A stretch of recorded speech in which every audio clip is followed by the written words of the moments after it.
think we might finish up, or at least finish up. We may have an open discussion week next week on our Christ-like conversations. We'll see how it goes. But we're going to go through our review again. And I've told you before, I've got the outline up on the website. I'm going to work on that a little bit, because what I want to do on it is I want to have the short outline and then a longer outline. Because today we're going to kind of go through the short outline without all the little details in there, and see how you remember that. But so whenever you want to work on one of these conversations, you can pull that up, and because it's kind of in depth on the long outline. But if you know it well enough, you should be able to look at the short outline. Okay, like, okay, I need to do that. I need to do that. And then if you get to a step you're kind of stumped on, then you can scroll down to the longer outline and kind of figure out that specific step. Okay, so I'm gonna work on that. Right now, it's all it's on is kind of the longer outline. I'll get the shorter one on there. All right, so let's look at the words of Christ from the Sermon on the Mount, because this is where we get that we are instructed to do this. As a disciple of Jesus, we are instructed to speak with people a certain way and interact with other people in a certain way.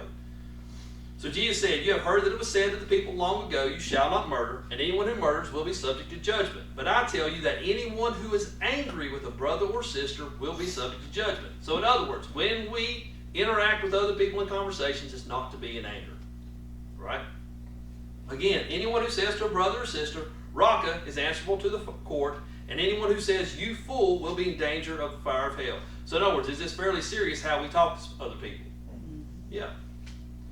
All right, so Jesus goes on to say, "Therefore, if you are offering your gift at the altar, and there remember that your brother or sister has something against you, leave your gift there in front of the altar. First go and be reconciled to them, then come and offer your gift." So whose job is it to go and make things right in the conversations? Yours. As a disciple of Jesus, your job. "Settle matters quickly with your adversary who is taking you to court. Do it while you are still together on the way, or your adversary may hand you over to the judge, and the judge may hand you over to the officer, and you may be thrown into prison. Truly I tell you that you will not get out until you have paid the last penny." So what does that remind us not to do? Don't let it escalate. Don't let it escalate. The longer you let it escalate, the worse the price to pay. And you think, well, I'm going to let this go and go and go, and it's going to be worse for them. And in the end, it might be worse for you. So Jesus also says, "Again, you have heard that it was said to the people long ago, 'Do not break your oath, but fulfill to the Lord the vows you have made.' But I tell you, do not swear an oath at all, either by heaven or by God's throne or by the earth, for it is his footstool, or by Jerusalem, for it is the city of the great king. And do not swear by your head, for you cannot make even one hair white or black. All you need to say is simply yes or no. Anything beyond this comes from the evil one." So that first part of that is very cultural. At that point in time, it makes sense to them. We don't know what they're talking about. Focus on that last sentence. Yes or no. In other words, let your communications with other human beings be clear-cut. Don't try to hide what your true intentions are by mincing your words. That's what he's saying these people are doing. They're kind of hemming and hawing around and kind of not really saying what they mean. Is what they're doing. So that later on, when you come back about, well, I didn't say it that way. Don't hide information from people. Be open, honest, clear-cut with your information, with your communications. All right. Jesus also says, "You have heard that it was said, an eye for an eye and a tooth for a tooth. But I tell you, do not resist an evil person. If anyone slaps you on the right cheek, turn to them the other cheek also. And if anyone wants to sue you and take your shirt, hand over your coat as well. If anyone forces to go with you 1 mile, go with them 2 miles. Give to the one who asks you, and do not turn away from the one who wants to borrow from you." So in these conversations, who's going to have to give the most in these conversations? You are. As a disciple of Jesus, you are. All right. Jesus also says, "Do not judge, or you too will be judged. For in the same way you judge others, you will be judged. With the measure you use, it will be measured to you. Why do you look at the speck of sawdust in your brother's eye and pay no attention to the plank in your own? How can you say to your brother, 'Let me take the speck out of your eye,' when all the time there's a plank in your own eye? You hypocrite, first take the plank out of your own eye, and then you will see clearly to remove the speck from your brother's eye." So when you're in one of these conversations, what's the first thing you need to consider? Yourself. Yeah, what did you do wrong? How are you wrong? Right? All right, so Jesus again says, "Therefore, everyone who hears these words of mine and puts them into practice is like a wise man who built his house on the rock. The rain came and the streams rose and the winds blew and beat against that house, yet it did not fall, because it had its foundation on the rock. But everyone who hears these words of mine and does not put them into practice is like a foolish man who built his house on sand. The rain came and the stream rose and the winds blew and beat against the house and it fell with a great crash. Are you going to get away with not having these conversations in a Christ-like way? No, you're not. Okay, so let's review through the outline. All right, so number one, it is your job as a disciple of Jesus to establish or reestablish safety. It's not their job. Well, they made me feel uncomfortable. Remember, Bad. right? If you're saying they made me feel uncomfortable, you're saying I'm too spiritually immature to have this conversation. I mean, that's basically what it comes down to. You, as the spiritually mature person, are the one who are supposed to take control in this conversation. According to Jesus, you're the one who's going to give in this conversation the most. It's your job to establish safety, to make them feel safe in the conversation. So, number two, as a disciple of Jesus, make sure you know what your purpose is in having a Christ-like conversation. So, now we know we have this grand overall purpose. What's our grand overall purpose? It's kind of two aspects of it. One is for me to behave like the image of God that I was created to be, and then two, to help them become the image of God that they were created to be. And that's my grand overall purposes. Now, is that immediate? I'm going to get right to that in the conversation, right?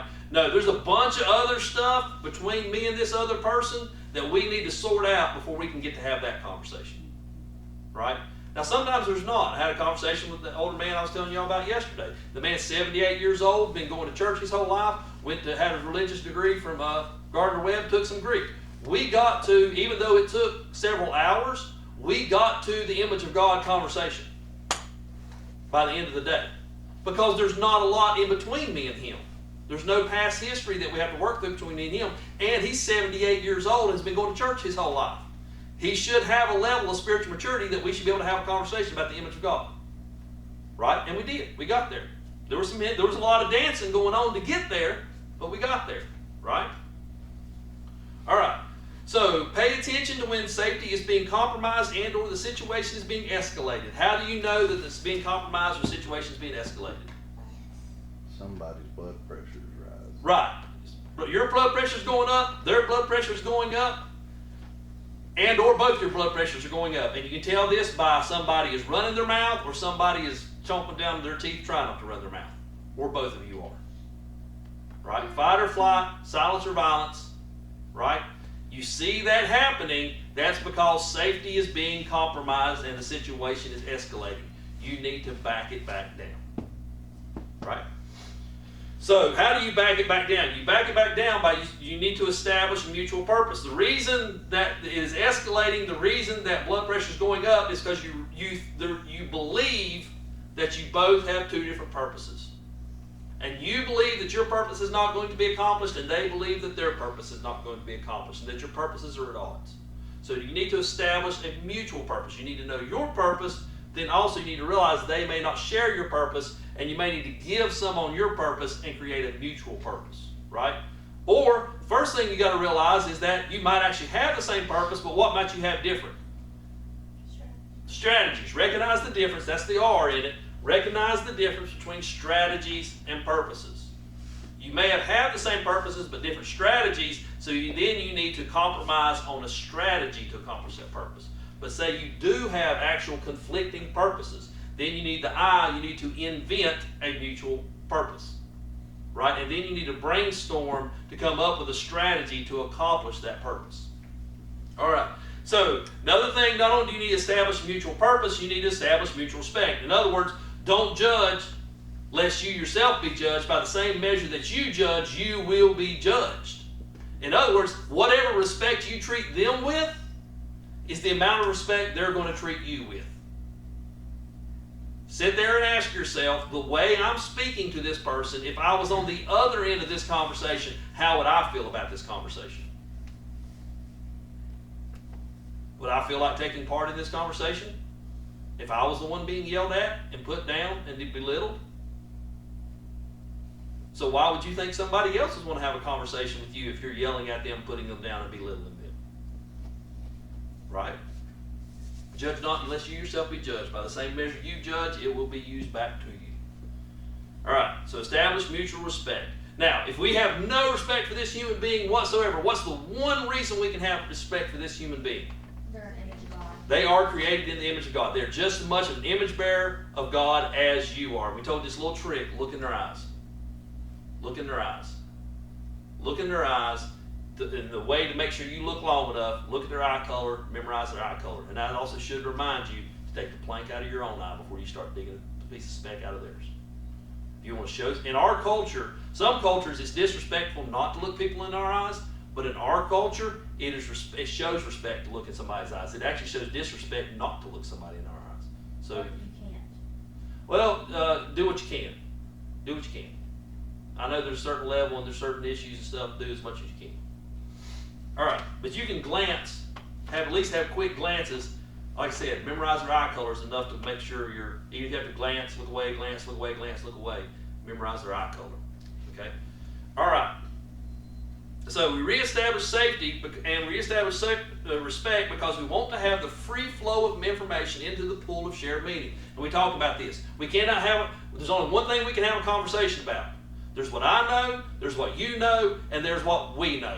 The only thing we can have a conversation about is what we know. You can't have a conversation about what I know that you don't know. I can't have a conversation about what you know that I don't know. You see what I mean? So what we want to do is, but people aren't going to share information unless they first feel safe and respected.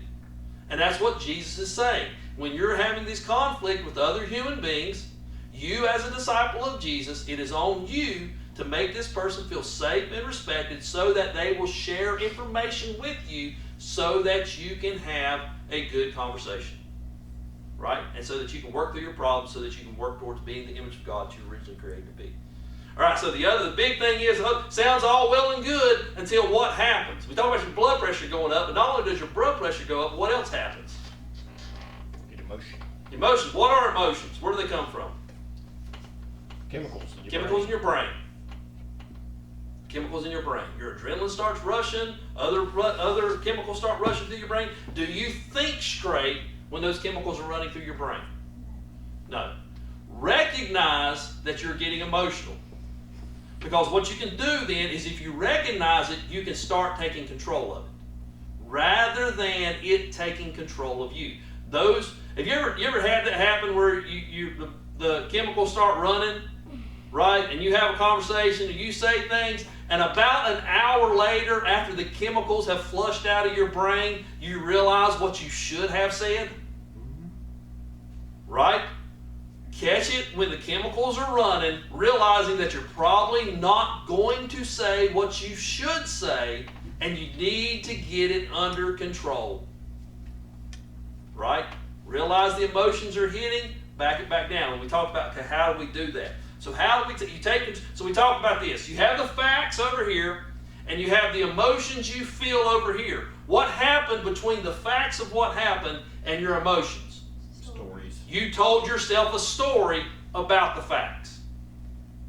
Somebody did something, you told yourself a story, whether the story was true or not, you told yourself a story, and that story made you feel certain emotions. So we talked about this. So say your friend makes fun of you, and you laugh right along with them. You think it's the most funniest thing in the world. Why? Because you told yourself a story. This is my friend. He doesn't really think that bad of me. He's just making a joke. And you laughed with him. A stranger says the same thing about you. You get insulted and your feelings hurt and you're mad and angry. The facts were the same. A person said something about you. The only difference was the story in between the facts and your emotions. Right? That was the only difference. Maybe the stranger didn't mean to insult you. Maybe he was trying to joke around with you the same way your friend was. Maybe your friend really was insulting you. Maybe he's not really your friend. Maybe he's not really your friend. Or maybe he's trying to tell you something. Maybe he's trying to drop a hint. Do you see how the story is how that is what affects your emotions, not the facts? Right? How you interpret the facts is how it affects your emotions. So how do you back it back down? How, when you start feeling the emotions, how do you take it and back it back down to where you can now, rather than, we're talking about escalating it, rather than winding up in the court of law where you might get judged harshly, you back it back down and you settle on the way. How do you back it back down? So you take control of your stories in order to take control of your emotions. Begin with only the facts. Figure out, learn how. I've been working on this for a couple of weeks. And it's really, really interesting. Really interesting. Start differentiating between facts and your opinions based on those facts. It's really interesting. A lot of things that you call facts are not facts. They're strongly held opinions. They might even be strongly based on the facts, but they are still only opinions. Watch when you say somebody did this or somebody didn't do that. Did you actually observe them doing that or not doing that? Or did you base that opinion on that they did this or didn't do that based off of some facts that you knew that led you to believe they did or did not do that? The way to think this goes, think about the court of law. Think about it escalating up to the point of being in a court of law. If you were in a court of law, could you prove beyond a shadow of doubt that they did or did not do that? Think about it. Opinions are not relevant. Right. Opinions are stories you told yourself. You see what I'm saying? If you could not prove it in a court of law, it is not a fact. Does that make sense? And the point is, now are you going to have your opinions and are your opinions relevant, and are they? Yes, they are. Because what you're going to have to learn how to say is, that leads me to believe. These are the facts that leads, you need, because what we tend to state is we tend to state our opinion as the fact. The better way to do it is to go back and figure out what the actual facts were and say, I know these things for a fact, which leads me to believe this. You see the difference? Which one is more accusational? When you're stating your opinion as a fact. Which one has the possibility of being wrong? An opinion. When you state your opinion as a fact. But when you state these are the facts and you clearly differentiate in your conversation with the other person, these are the facts, this is the opinion it led me to, what you're offering them the possibility of is, prove my opinion wrong. But when I state my opinion as a fact, I'm escalating it. But when I state these are the facts, I state this is my opinion based on the facts, I'm de-escalating it. You see? Okay, so don't act on emotions. Take control of them. Begin with only the facts. Analyze what story you're telling yourself. Right? Analyze your story. Figure out what the story was. What specific emotions are you feeling? Remember to give the right name to your emotions. Because there's 1,000 different types of mad. Right? There's I'm going to rip your head off mad, and then there's I'm going to go cry in the corner mad. Right? There's I'm hungry and I haven't eaten in 3 days mad, and there's I'm mad because I haven't slept, and there's mad because I'm sick, and there's mad because you actually really did something to make me mad. Not my condition was different, and you've been doing the same old thing that you normally do, and I just got mad about it because of what's going on with me. Right? Different kinds of mad. So figure out your story that led to you being mad. What'd you have, Abe? You said there's mad because you grounded from your Xbox. There's mad because you grounded from your Xbox, right? Back to the facts. Right. Why are you grounded? Right. Okay, so what specific, and so take control of your actions. So in other words, don't act on it. Before you act upon the emotions that you feel, stop and ask yourself, okay, what are the actual facts? What story did I tell myself to produce these emotions? Is my story actually valid enough to act upon, or do I need to go back and have a conversation about the facts and find out if my story was legit or not? So what you do is you retrace your path. So first you ask yourself, what was the emotion? What was the story? What were the facts based on? You take it in reverse, take it back in reverse. All right, so what are the 3 stories that we tend to tell ourselves? There's 3 ones that we really, really like. It's not my fault. I'm the victim. And the converse of that, and you're the villain. I'm the victim, you're the villain. It's not my fault, it's all your fault. And the third story is, and I had no control whatsoever in the situation. There's nothing I could have done differently. Right? And none of this is my fault. Nothing. I'm poor innocent me. How many times am I actually poor innocent me? Never. Yeah, there's a couple times. I mean, they do exist, but usually you have a part to play in the situation. Right? Figure out what part you had to play. So after you've established safety, and here's the thing, are you going to establish safety one time it's done and over with? Nope. No. You have to back it down probably a couple times. You do it by contrasting. You know, if you're to blame, you apologize. If you've actually done something you shouldn't do, you apologize. But if you don't, then you contrasting, because what you're clarifying when you're contrasting is what they think you've done wrong. Right? I'm not trying to do what you think I'm trying to do. I'm actually trying to do this.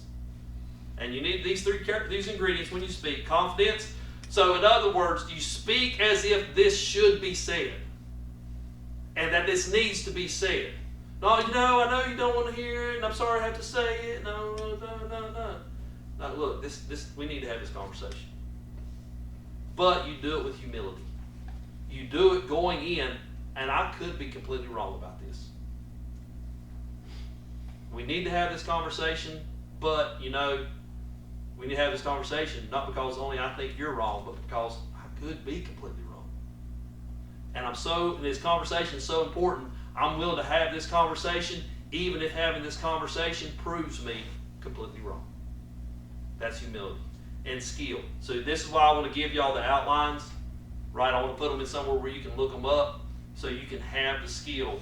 And we talked about how do you practice this skill? 2 ways to do it, because there's some really big conversations that you have no intention of having, right? I can name a couple of personally. There's a couple big conversations that I could see happening that I have no intention of happening. But if they were ever to happen, I would like to have the skill to actually have to have them, right? That's one, is take those big conversations that you have no intention of happening, that you say, it would be, that probably does need to happen, but I ain't got it in me to have it right now. Start working it out. Even if that conversation doesn't ever happen, start working it out, because working it out will start giving you the skills and start training your mind to do it. The other one is start having little ones. You're like, I don't want to have this big giant one. That's this real big giant scary one. I don't want to have it. But I will sit around and think about if I had to have it, what would it look like? But then the other side of that to develop your skill is start having the little ones. Just your everyday life. Everyday life. If you said something, and sometimes it's only one piece of it. I spoke to this guy, I should have waited to him. Hey man, I should have spoken to you that way. And that's all. I got one piece. I got the apologize done. Another time I'll get the one piece, the contrasting done. Another time I'll get, hey man, I think what we're having a conversation on isn't based on facts. I think it's based on our opinions. Can we stop and talk about what the facts are? Right? So just do little ones that aren't as scary. As you need to ask yourself, am I pretending not to realize my role in the problem? Just begin with the assumption that usually you have a role in it. That it's going to be the minority of times that you don't have a role in the problem. So begin with the assumption you probably have a role to play in it. Right? Okay. And ask yourself about this person, and this again is why you consider this other person an image bearer of God.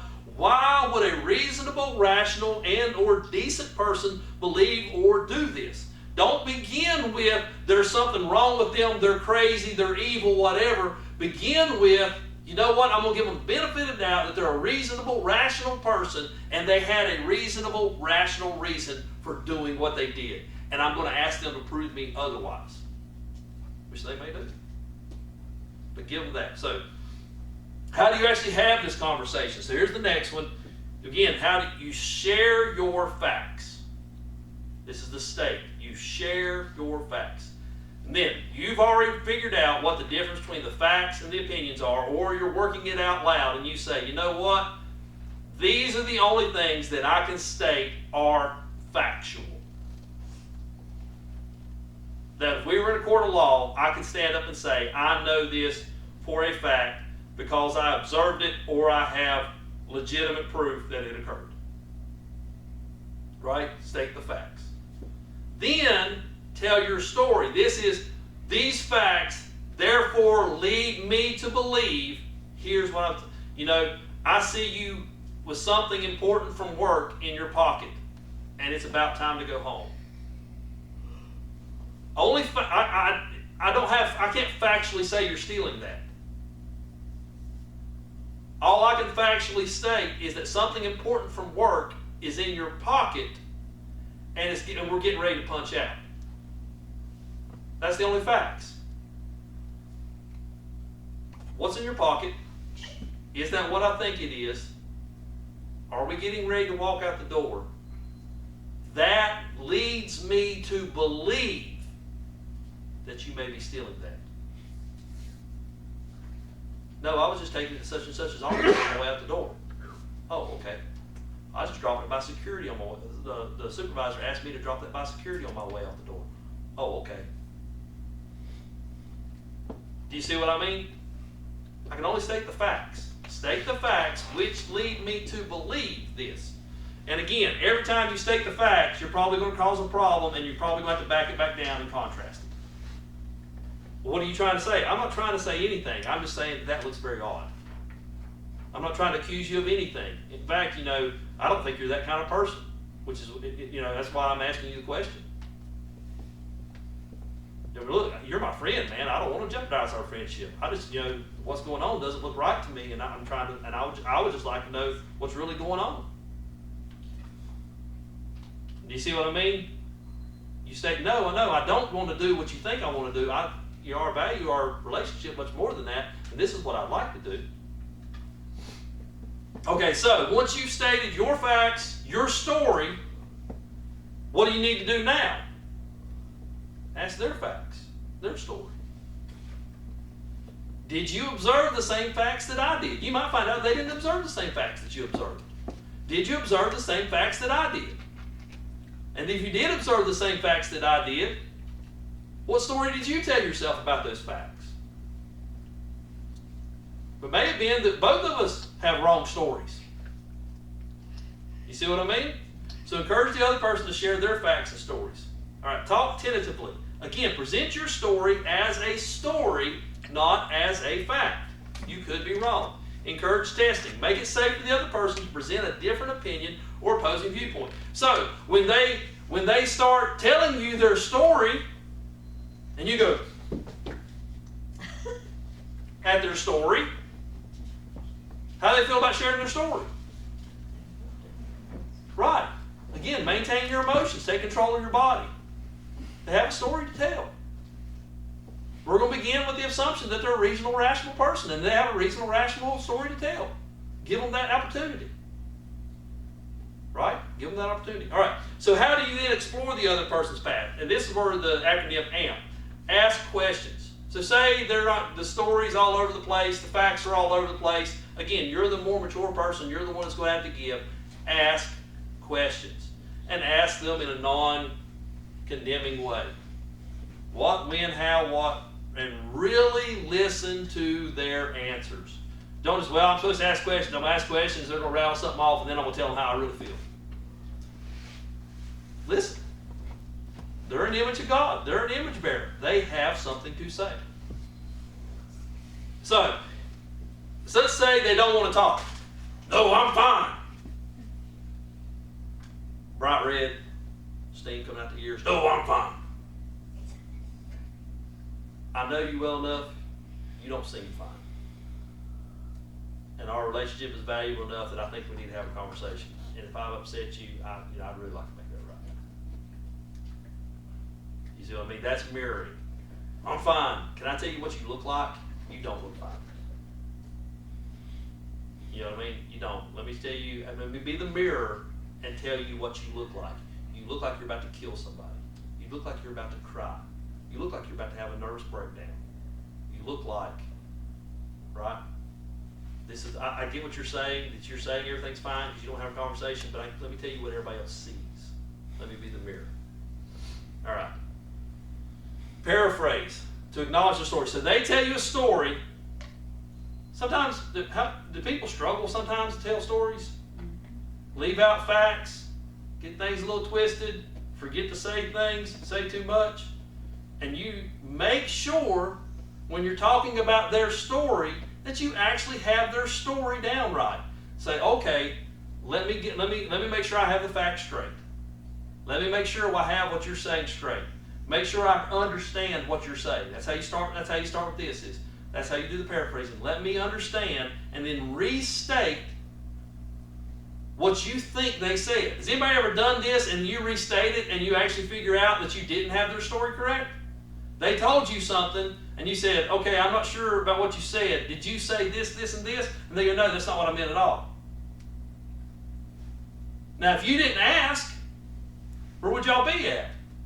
They think they told you, and you think you understood, and you walked away with that thinking two different things. And they're over going, I told him, and you're over here going, he told me, and you still disagree. So when somebody tells you their story, it's generally a safe practice to paraphrase their story back to them. And say, okay, let me get this straight. Let me make sure I have the facts straight. Let me make sure I have the story straight. Let me make sure that I understand what you're saying. And tell them what you think they said to you. Give them the opportunity to correct you if you're wrong.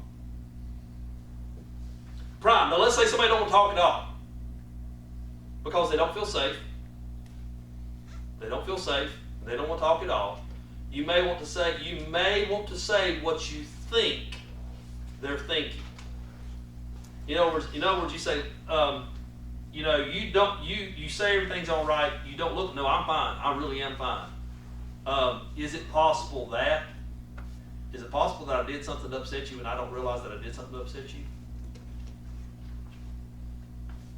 You see what I mean? Is it possible that is it possible that something happened at work that's really, really bad and you don't want to talk about it? Is it possible that you really would like to talk to me about something, but you're afraid of how I will respond? You see how you do that? That you invite and you prime them and you say, "Is it possible that?" Or you know what? You just heard my opinion. Do you think something different? Are you coming? You seem like you're coming at this from a completely different angle than I am. What's the angle? I mean, this is take the plank out of your own eye before you go pulling speck out of theirs.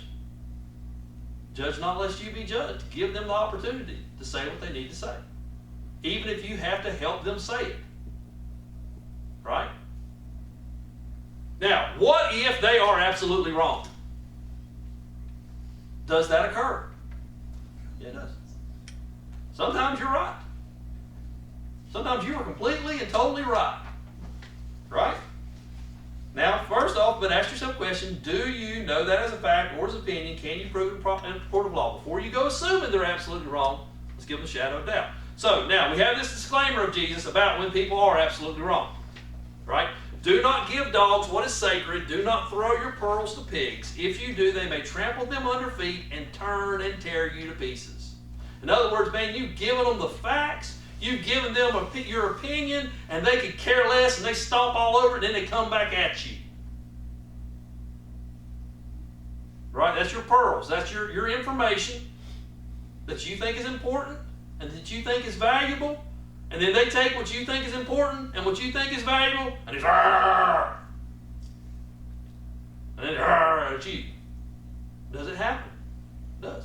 This is why Jesus gives this one disclaimer in this conversation. Now remember, how many verses has he talked about having a Christ-like conversation? A bunch. How many verses does he give to? But yeah, there's sometimes one. Right? We won't say, yeah, all the time. No, Jesus said most of the time you should be able to try to work it out. The minority of the time is somebody that don't want to work it out. Right? We want to make it the majority of the time. Why? It's easier. Yeah, then we don't have to have the conversations, do we? Right? So, reasons people may not be able to or be interested in have dialogue. So how do we figure out if there actually are one of these people? Right? Some questions that act, some actual reasons. They may have a mental illness or disorder. They may be actually incapable of actually having a conversation. The chemicals in their brain may be so off that they are actually incapable of having this conversation with you. in that situation, if it's a friend or family member and you can have the opportunity to get them somewhere, to get them help, that's what you need to do. You see what I'm saying? If it's a possibility that brain chemicals are involved where the brain chemicals ain't right and they need to be on medication so the brain chemicals are right, then you need to get them on medication that the brain chemicals are right. Right? It does happen. You know, I grew up with people who are mentally ill, around people that are mentally ill. There's some of them that they'll never ever have a conversation. Right? All right. So they're a victim of abuse. You know, they may be actively being abused. It may have been abused, and what you're trying to talk to them about brings that back up. Right? And you may be trying to have this conversation with them, and they shut you down every time you try to have this conversation. Yeah, man, I don't know what in the world. There's a possibility that they were abused in such a way that what you're having a conversation about goes back, and man, they don't want nothing to do with that conversation, ever. Now, this is not to say that you can't have these conversations with these people. All of these people can, like the people with the mental disorder, it's just saying that this conversation might not happen, or it might be extremely hard to happen, and you're going to have to put a lot of time and energy into it. Somebody who's a psychopath, a sociopath, a narcissist, etc. This is somebody whose brain is wired differently to this, and generally these people are extremely selfish.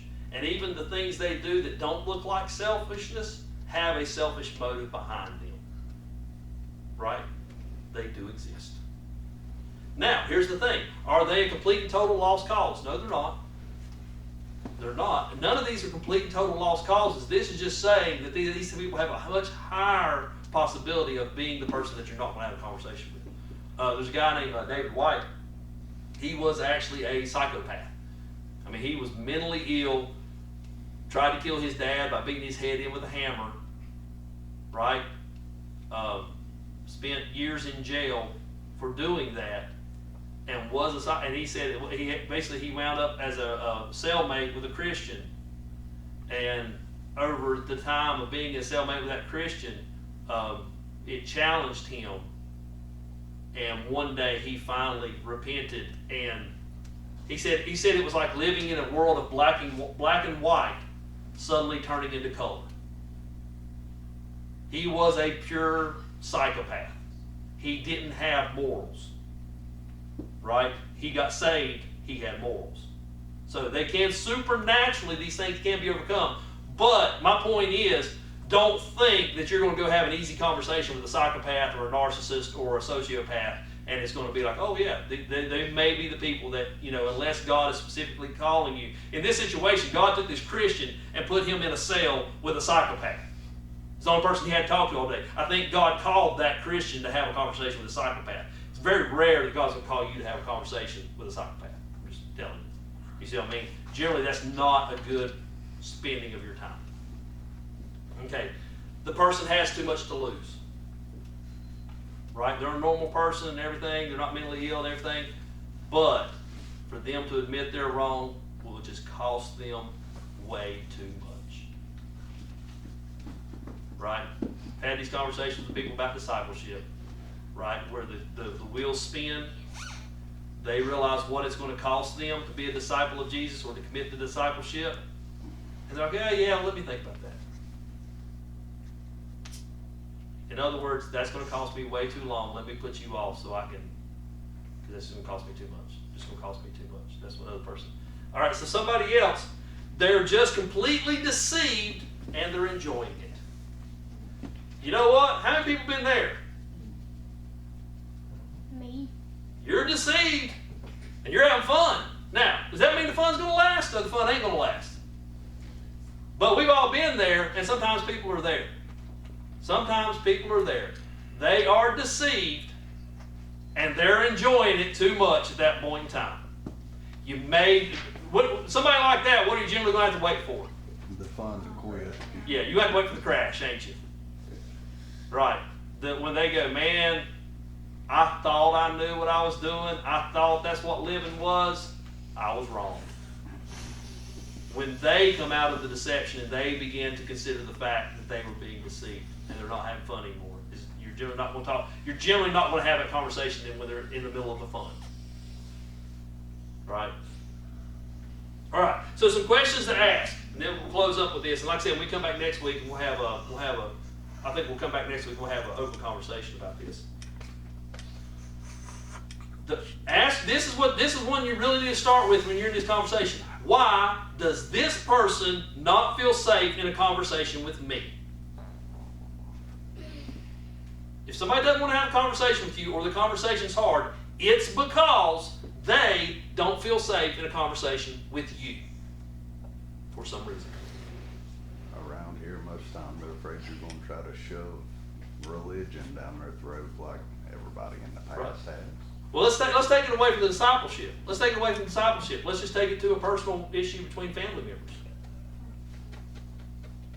Cause no one's got a filter around But here.